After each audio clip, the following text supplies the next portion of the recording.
So, last week we went through several chapters, in fact 3 chapters in a row, where God was laying out his charges before them in different ways. The things that Jerusalem was guilty of, God's people were guilty of. And one of the things that I wanted to mention that I didn't last week, but in Ezekiel 22 verse 12, there is the phrase that God tells them. He says, "But you have forgotten me." And so I think that's just a very I think of the term I'm looking for, but just a phrase. We think, how can God's people forget him? But in essence, besides laying out their sins of shedding of blood and all of the things that they had done, forsaking the Sabbath, profaning the Sabbath, all those lists of things, but at the heart of it was they had forgotten God and forgotten who he was. And so on the heel of that, of the 3 chapters that he went through talking about them, we come to chapter 24, which is where we are starting this morning. And chapter 24, remember, Ezekiel is mute at this point. So in chapter 24, we get the announcement at the beginning of the chapter.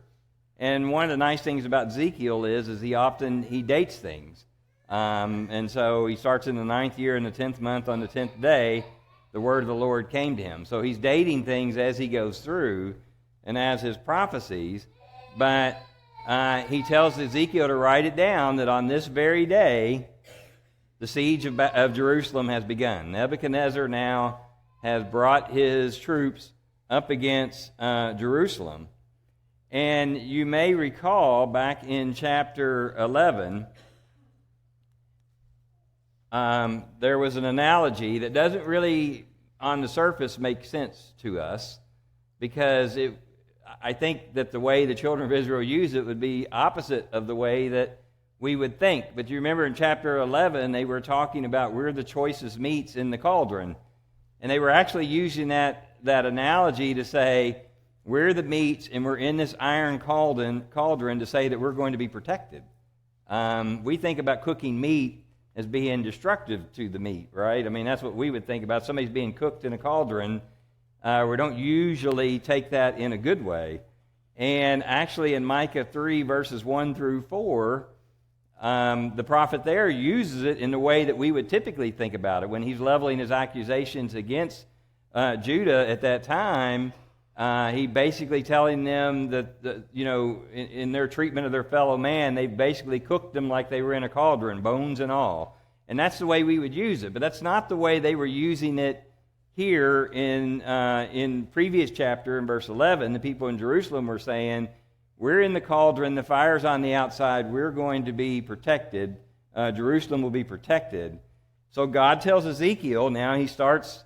again, remember, he's mute, so he's acting this out, is he commands him to basically set a pot on water, and he starts the cooking.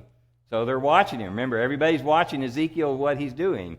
And he puts in all of these choicest meats in the cauldron, and he's cooking it. And so remember, their idea in their mind is Ezekiel's doing this. They're thinking of the previous analogy is, maybe he's going to tell us that Jerusalem's going to be okay. We're going to be spared, because that's the way they've been using the analogy. We're the choicest meats in the cauldron, and we're going to be spared. But what God then tells Ezekiel to start doing is, so he's got all of this cooking, and when he's pronouncing his woe on Jerusalem, he starts, assuming with a cooking utensil, reaching in and taking pieces of meat and just taking them out. No regards to the meat. He's just taking the meat out of the cauldron. No choice in it. He's just taking it, which I think that is symbolic of the fact that it doesn't really matter your supposed level of importance to Jerusalem, right? Or to the people that are in Jerusalem. Obviously, there's nobility that think they're more important, perhaps, than others. Maybe we'll be spared others. But God's saying judgment's coming to all. It's coming to the whole city. Regardless of how you think of yourself in terms of importance, God's making no distinction. Judgment is on all. So he's taking piece after piece after piece out of it. And then what he's going to start doing is he's going to actually start putting extra logs under the fire to turn up the heat. And essentially he's going to burn off the contents that are inside the pot. And then he's going to take the pot and he's going to turn it over after it's burned off so that the fire burns off any residue that's left on the inside. And so basically what he is telling the people is that Jerusalem is going to be judged. They're going to be judged by fire. They're going to be judged by Nebuchadnezzar. The city will not be spared. And all uncleanness is going to be purged from the city. They're going to give a reckoning for their evil ways. As God says in verse 14, I will not spare, I will not relent. According to your ways and your deeds, you will be judged, declares the Lord God. So he takes this analogy that they had been using a different way and turns it around and says, no, this is actually an analogy of what judgment is happening and what is coming. The next part of the chapter, Ezekiel then faces a tragedy. In verse 15, God tells him that his wife is going to die. He says, I'm about to take your wife from you. She is described as the delight of your eyes. Now, remember all of the difficulties that Ezekiel has been facing in the mission that he's been called. He's mute. I take that to mean he's mute all the time. So, for all the years that he's been preaching, even in his home life, trying to communicate with his wife, there would be some difficulties. But everything Ezekiel has done, all of the acting he's done, all of the portrayal that he's done of what is coming up, certainly, I think, would have played a toll on her. And I think by the description here, she's the delight of his eyes. We're not told much about Ezekiel's wife, but I think she must have been a pretty awesome woman. She's supporting Ezekiel through all of this. And it is the delight of his eyes. But God tells Ezekiel she's going to die.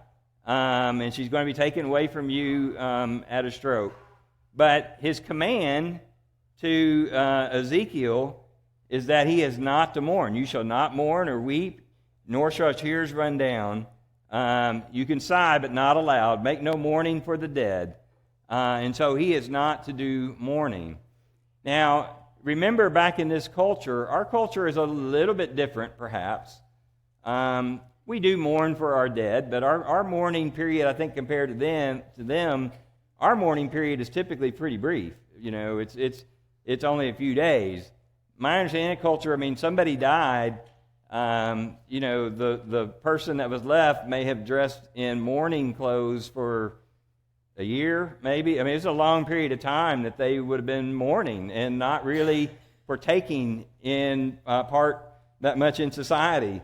And so you have people that are expecting, this is what their expectation, that how Ezekiel is going to behave after his wife dies. But God has commanded Ezekiel, do not mourn. And why does he command them to mourn? What then are the people going to do when they see Ezekiel's not mourning for his wife? They're going to ask him, right? Why are you not mourning? This is not normal, Ezekiel. Why are you doing this? Why are you not mourning? So God tells them this, Ezekiel, why he's doing this, that this is going to be a sign. He said, verse 24, thus shall Ezekiel be to a sign to you, according to all that is done you shall do. When this comes, then you will know that I am the Lord God. Basically, that judgment is coming on Jerusalem, and this is a sign, what Ezekiel is doing, that will happen.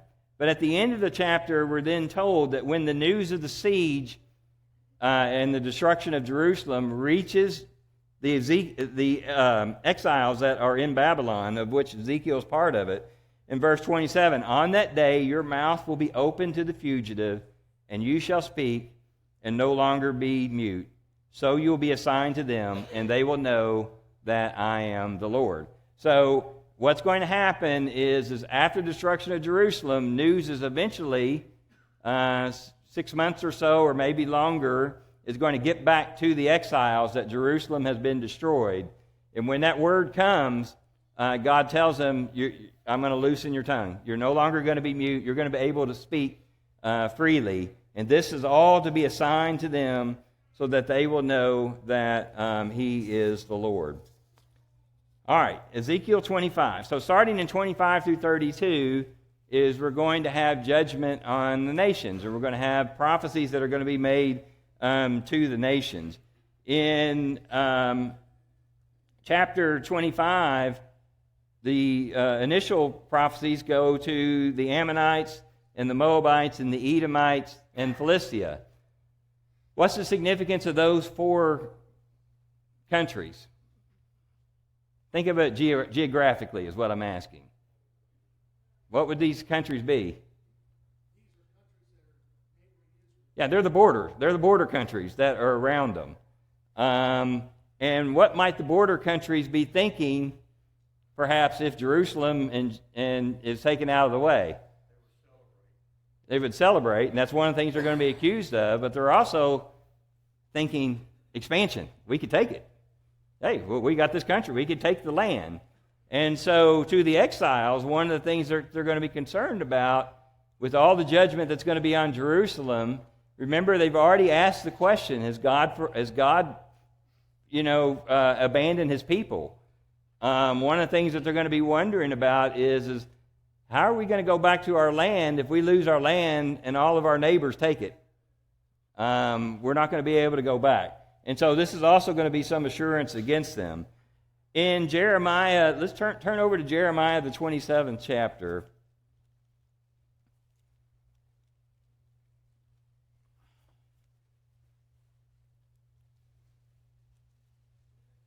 And we'll read verses 3 through 8. Well, actually, we'll start in 1. In the beginning of the reign of Zedekiah, the son of Josiah, king of Judah, this word came to Jeremiah from the Lord. Thus the Lord said to me, make yourself straps and yoke bars and put them on your neck. Send word to the king of Edom, the king of Moab, the king of the sons of Ammon, the king of Tyre, and the king of Sidon by the hand of the envoys who have come to Jerusalem to Zedekiah, king of Judah. Give them this charge for their masters. Thus says the Lord of hosts, the God of Israel, this is what you shall say to your masters. It is I who by my great power and my outstretched arm have made the earth with the men and animals that are on the earth, and I give it to whomever it seems right to me. Now I have given all these lands into the hand of Nebuchadnezzar, the king of Babylon, my servant, and I have given him also the beasts of the field to serve him. All the nations shall serve him, and his sons and his grandson, until the time of his own land comes. Then many nations and great kings shall make him their slave. But if any nation or kingdom shall not serve this Nebuchadnezzar, king of Babylon, and put its neck under the yoke of the king of Babylon, I will punish that nation with the sword, with famine, and with pestilence, declares the Lord, until I have consumed it by his hand. And in verse 9, so do not listen to your prophets, your diviners, your dreamers, your fortune tellers, or your sorcerers who are saying to you, you shall not serve the king of Babylon. So we get a picture here of what's happening back in Jerusalem, or what has already happened back in Jerusalem, because Jeremiah sends word to the king. And what do we find out? Zedekiah is these nations have sent envoys come, and they're all having a meeting of sorts, right? Most likely that meeting was they were kind of making some pact among themselves, because they all know of the growing fear of Babylon to the northeast of them and are concerned about it, but they don't know where Nebuchadnezzar is going to take. And so most likely with Zedekiah, they're sort of making a treaty or a pact amongst themselves that we'll come to the aid of one another. Something happens, we'll be there. But Jeremiah sends... He says, you tell the envoys to go back to their kings and their masters. And what is the message Jeremiah tells them when they go back to their envoys? What are they supposed to tell them? This is from who? This is from God, right? All of this is from God. I have given all of this to Nebuchadnezzar. And basically he tells them, you should just give up, surrender. Don't resist this. If you resist it, you listen to your own prophets and your own diviners who are saying, oh, you'll be fine, you're going to conquer Nebuchadnezzar, then you will be utterly defeated and destroyed. This is the will of God. I have given all of this to Babylon for my purpose. And any nation that's not going to serve him during this time is going to fall. So back in Ezekiel 25, the first country that's addressed is the land of Ammon. Do you remember from history, who is Ammon? He what? That's right. He's from Lot. He's one of the sons of Lot. And so Ammon and Lot was the nephew of Abraham, right? So Ammon is a distant relative of the Israelites. And so Ammon has become a country, and God pronounces judgment on them that they are going to be destroyed. And in verse 7, he says, "Then you will know that I am the Lord." So remember, he's speaking this to the exiles, but what we read in Jeremiah is God has already sent message back to all of these kings that this is going to happen, and you will know that I am the Lord. So when this happens, Ammon is going to know. In verse 8 through 11, we then start with Moab. Moab is the next one that receives. Moab is the other son of Lot, who also has become a country. And we can recall Moab because Moab interacts with the Israelites quite a bit. What did Moab do, remember, as the Israelites were going through the wilderness before they had the conquest? Who did Moab try to hire to come speak against them? It was Balaam, right? But I want you to come pronounce a curse on them for me. And so we know that whole story in Numbers 22 through 24. But Moab has lots of interactions, and we see in the book of Judges, Moab was frequently involved in that. If I recall right, I think Eglon was a Moabite. And so Moab is another distant relative that's a surrounding country, and God has pronounced judgment on them. And, you know, that I will execute my judgment upon Moab in verse 11. Then they will know that I am the Lord. Next comes Edom. Who is Edom? Esau, right. Edom means red, right? Esau, the Edomites are the descendants of Esau. So this is the brother of Jacob, or Israel. And so they have become a great country. And God pronounces judgment on them. And the Edomites seem to be particularly vengeful towards the Israelites. But he says, "They shall know my vengeance, declares the Lord," in verse 14. In the book of Obadiah, it tells us a little bit more about what the Edomites had done, right?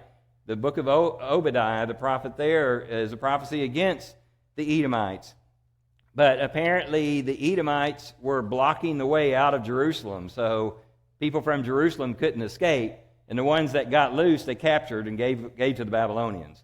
So they were aiding the king of Babylon, Nebuchadnezzar, in their vengeance upon Israel. And so God's going to hold them accountable for that. And finally, in verse 15, we have our proclamation against Philistia, or the Philistines, that they are going to be cut off, and he's going to destroy the seacoast. In verse 17, "I will execute great vengeance on them, and with wrathful rebukes, and then they will know that I am the Lord when I lay my vengeance upon them." So all of these chapters, last week and this week, we go through, that phrase keeps coming up. Then they will know that I am the Lord.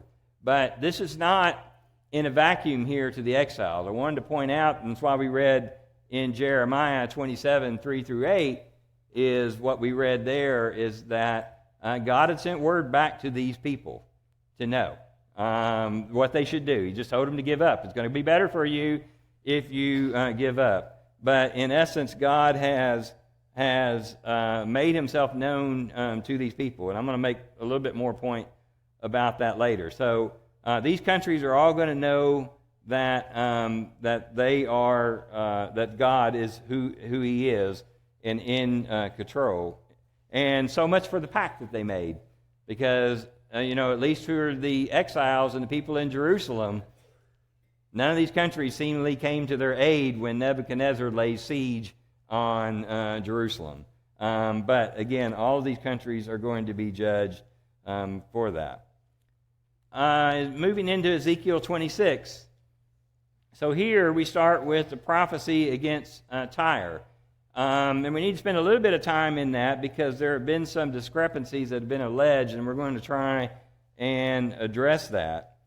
But it appears in verse 2 that the people of Tyre are looking at Jerusalem when Jerusalem is going to be sieged. They call it, the gate of the people is broken and has swung open to me. Jerusalem was very important in commerce, especially for the people of Tyre, who are known for their trading and their wealth and abundance, but they apparently did a lot of commerce with Judea and with Jerusalem. And they see Jerusalem being destroyed as an economic advantage, an economic opportunity for Tyre. Okay, so the gate swung open. Hey, it's open to us now. We can now just move in, and economically we can benefit. But I think one of the key parts of this chapter starts in verse 3, is that he says he's going to bring up many nations against you. So that's how he starts the prophecy against Tyre. He's going to bring up many nations against you. And he uses the analogy of like the sea, right? That the sea brings up waves. If any time we've been to the ocean, been to the beach, and we sit and watch the waves, they're just relentless, right? They just keep coming, wave after wave after wave. And that's what God says. I'm going to bring the nations against you like the sea brings up its waves. There's going to be many, many nations that are going to come up against Tyre. And I'm going to level her, and she's going to be thrown into the sea, is what he's going to prophesy to Tyre. Now, what we know about Tyre at this time is that there were actually two parts to this city. There was a part that was on the mainland, and there was an island city that existed just a little off of the mainland. And so what would happen frequently is if Tyre was threatened, both cities were in use. The island city was their port city. But if the people of Tyre on the mainland, if Tyre is being threatened, they could always flee to the island city. And so they had this aura, I guess is the term, of invincibility. We can just go out to our island and nobody can siege us. They can't come to us because we're surrounded by water. How are you going to get a battering ram out to us and try to break down our city and protect us? And, of course, because of ships, we can sail back and forth. We can get supplies. So, in essence, they had seen themselves as invincible. But when God says when all this happens, when it's going to become plunder for the nations, verse 6, and her daughters on the mainland shall be killed by the sword, then they know that I am the Lord. The alleged discrepancies occur here because the next part, because when you read through it just kind of quickly, it seems that God is saying Nebuchadnezzar is going to come up against Tyre, and that Nebuchadnezzar is going to lay waste to Tyre and be the one that is going to be the destructor, and that Tyre was never going to be rebuilt. And a lot of people have alleged a discrepancy with that in Ezekiel 29, which we'll get to here in a little bit, where there it says that Egypt is given to Nebuchadnezzar, and Egypt, because Nebuchadnezzar didn't get any bounty or any booty from Tyre, I've given you Egypt as their bounty instead. And so some people have tried to allege that, people that are critics of the Bible, when this prophecy didn't get fulfilled, then either an editor or Ezekiel later had to come back and insert what is in chapter 29, verses 17 through 20, to kind of explain that why this prophecy didn't get fulfilled. But I think there's a lot better explanation for that, and one that is consistent with the Word of God. What we find out is, of course, that Nebuchadnezzar does come against Tyre. And what history tells us is that Nebuchadnezzar laid a 13-year siege against Tyre. It started No, I thought I wrote the dates down. I think it started in 586. Oh, I did right. There it is. Wrote the dates. It's 586 to 573 that Nebuchadnezzar begins his siege of Tyre, and it lasts for 13 years. And what we find out is that Nebuchadnezzar does destroy mainland Tyre, and he does push some of that into the sea. Now, Tyre, through all these waves of the nations that come against them, Tyre does go through some periods where it is rebuilt, at least partially. But Alexander the Great is the one who comes, and he's also going to destroy mainland Tyre, which has been partially rebuilt at least. And he's going to take what Nebuchadnezzar has destroyed and finish pushing that into sea. And he's going to take what he destroys on mainland Tyre and pushes it into sea, and he's going to build a ramp all the way over to the sea city, the island city of Tyre, and Alexander the Great is going to level the island city. Today, if you look at geography, you can see where that ramp was built. What has happened through time is with the waves in the ocean, sediment has been piled up on all of those ruins that were pushed into the sea, and that's become land. So there is no water there anymore. It's grass and it's no longer an island city. It's now a peninsula. It sticks out. But it all started because of what Nebuchadnezzar and then later Alexander the Great is going to do. But in verse 11, you have to see the transition that it says, he will kill your people, talking about Nebuchadnezzar, and I think mainland Tyre. But then in verse 12, he goes to the phrase, they, which I think is the transition, which harkens back to the prophecy in verse 3 that many nations are going to come against Tyre. And so what you're going to see is that wave after wave will continue to come. Tyre partially recovers after each of these, but eventually Alexander the Great is going to come and level the city. And so I think when we look at it and we see, we can easily explain that there really is no discrepancy here at all. Babylon, apparently the siege ended because Tyre eventually made an agreement with Babylon and basically surrendered. Now, whether that was them hearkening to the voice of God, remember the envoy that went back and finally they said, okay, it's in our best interest to surrender, and that's why Nebuchadnezzar is not the one that totally destroys it. I don't know, but nevertheless, I think you can see these discrepancies explained, and the fact is that Tyre is ultimately going to be destroyed. Through the end of the chapter, then we find out the reaction of the nations to Tyre falling. Remember, Tyre is an important economic nation in that they trade with most everybody. And so there's going to be a lament that's offered and trembling that occurs because Tyre, the great city, has fallen. In chapter 27, we move into a lament. And so, in essence, a funeral song that is sung for Tyre long before Tyre falls, but we have a lament that is given, and in this lament, Tyre is compared to a ship. It's described in verses 4 through 11 as a huge sailing ship.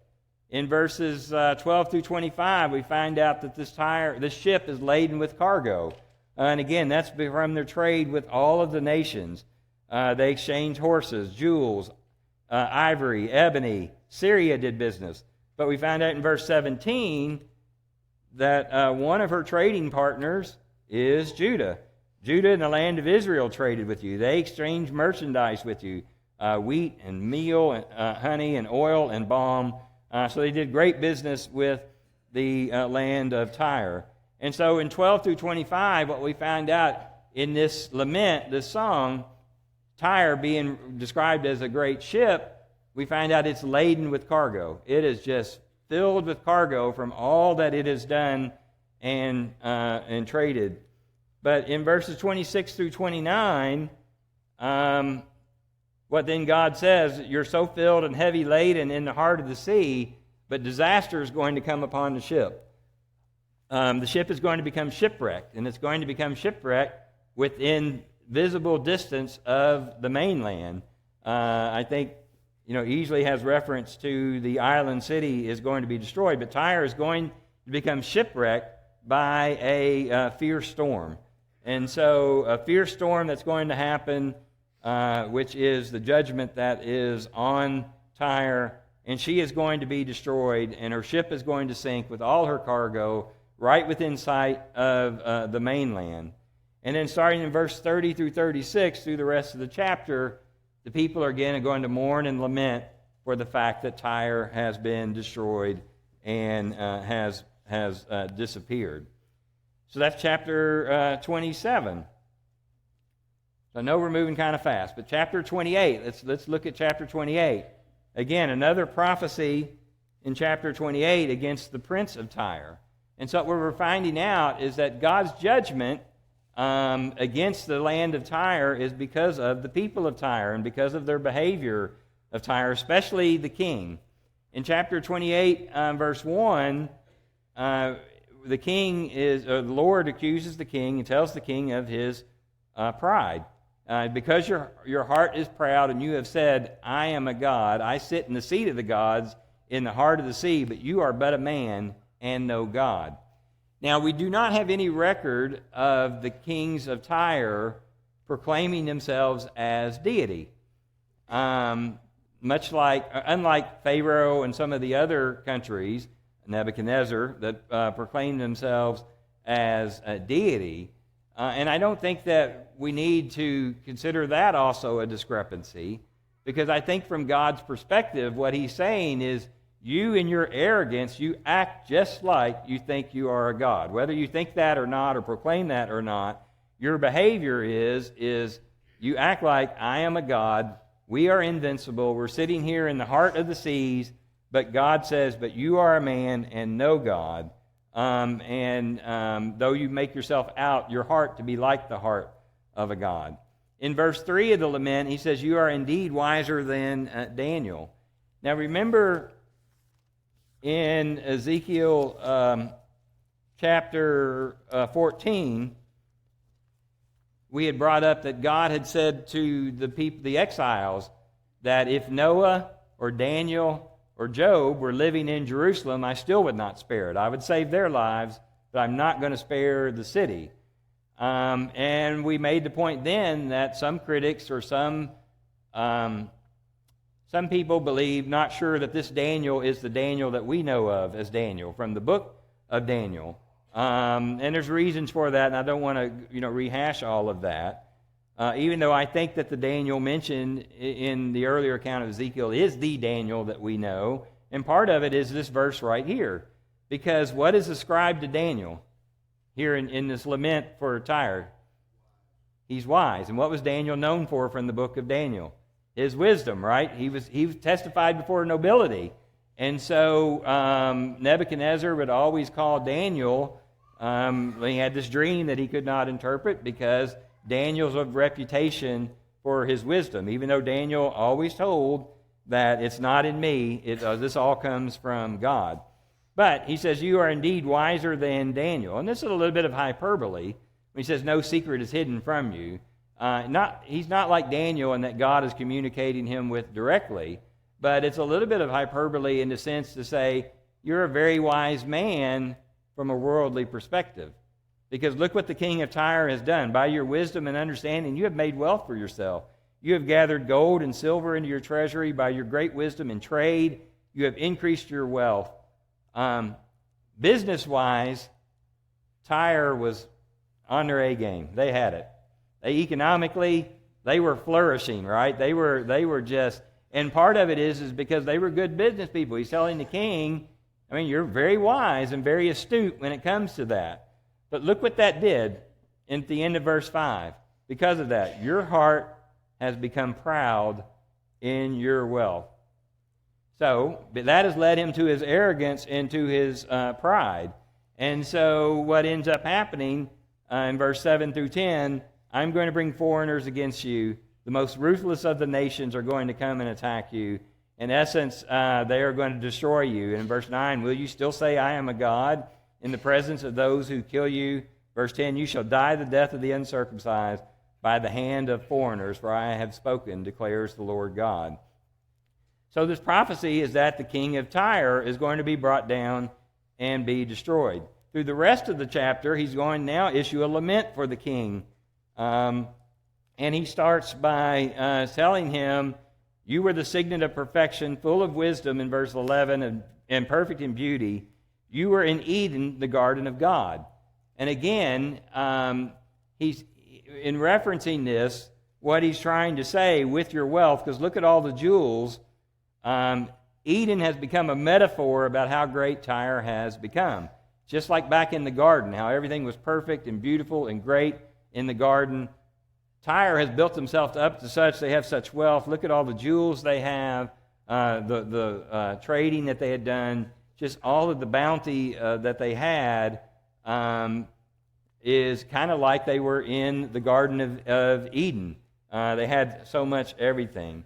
But God tells them in verse 15 through 17, actually back in verse 14, he tells them that this was all God's doing. It's not your own doing, the king. Because look what he says in verse 14. He says, I placed you there. You were on the holy mountain of God. In the midst of the stones of fire you walked. But that was God's doing. It was not the king's doing. It was God's doing where Tyre had become what they were. In verse 15 through 17, he tells them, you were blameless in your ways from the days you were created till unrighteousness was found them. He was born innocent, but the king will go on to choose and become a wicked king. From the abundance of your trade you were filled with violence and you sinned, in verse 16. Therefore judgment is going to come against you, in verses 18 through 19, and the king is going to be punished because of his wickedness. In verses 20 through 24, we then have a prophecy against Sidon, and that Sidon was going to be destroyed. And again, at the end of 24, then they will know that I am the Lord. Finally, we finish the chapter in verses 25 through 26 about Israel being restored. And so what's going to happen, God says, I'm going to gather the house of Israel from the people that they are scattered and manifest my holiness in them in the sight of the nations, that they shall dwell in their own land that I gave to my servant Jacob, and they shall dwell securely in it, and they shall build houses and plant vineyards. They shall dwell securely. When I execute judgments upon all their neighbors who have treated them with contempt, then they shall know that I am the Lord. So, one of the reasons that we said God is God is prophesying against the nations, and he's telling the exiles about this, is because the exiles are going to wonder, how are we going to be restored to our land, if all these other nations take it and inhabit it? But God says that's not going to happen. I'm going to restore my people. They're going to go back to the land. They are going to plant. They're going to build houses. They are going to live back in the land. But that's not going to happen to the nations around them. There's going to be a distinction, right? Does Moab ever get restored? Not physically. Jeremiah talks about a restoration of these countries, but I think that's going to be a spiritual restoration when the gospel goes to the Gentiles. But we'll talk more about that as we get through the end of the book. But physically, these nations, Edom is never going to exist again. These nations are not going to happen. So one of the distinctions God says is, this will also be a sign to the children of Israel. You're going to know that I'm the Lord God because I've restored you, but the nations around you were not restored. All right, any comments down through Tyre? We have Egypt still left to do. We're probably not going to get to finish that today, but we'll finish that next week. We may start Egypt. So you can kind of see what God's doing and how he is not only pronouncing judgment, but he's giving hope to his people, right? He has not cast off his people and what's going to happen. In chapter 29, we'll see if we can at least get through that. Chapter 29, we now talk, he turns his direction towards Egypt, and he's going to prophesy against Egypt. And I like, he says, behold, I am against you, Pharaoh, king of Egypt, in verse 3, the great dragon that lies in the midst of his stream that says, my Nile is my own, I have made it for myself. Egypt is famous in the Nile for their crocodiles, right? So that's, I think, is what he's referencing here. You consider yourself like this great crocodile that all exists in the Nile. And so you have become, now Pharaoh did portray himself as deity, and Pharaoh is saying, I am the one that provided the Nile. All of the benefits that the Nile gives to the people of Egypt, he is saying that I am the one that was the provider from that.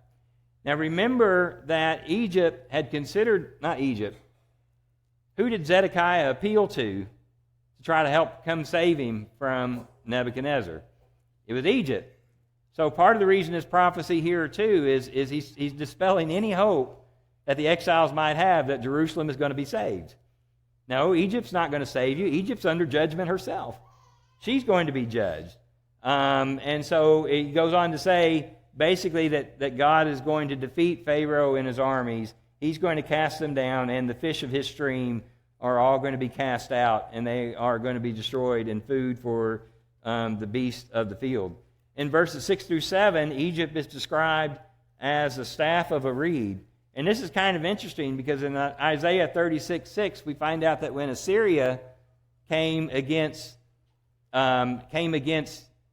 Israel, that one of the things that the Assyrians said is, don't rely on Egypt, that staff of a reed. He uses the same analogy. But ultimately what's going to happen is that he says that reed is going to break. Israel is going to lean upon that staff of the reed, and it's going to break, and it's going to actually destroy them. It's going to tear all of their shoulders when they leaned upon you because it broke. So Egypt is not going to be the Savior that the Jerusalem people had hoped. But in verses 13 through 16, what we find out is that God does not pronounce total judgment and destruction upon Egypt, unlike the other nations, right? He tells Egypt that they basically are going to be restored. I'm going to restore the fortunes of Egypt. But he tells them in verse 15, they will never exalt themselves above the nations again.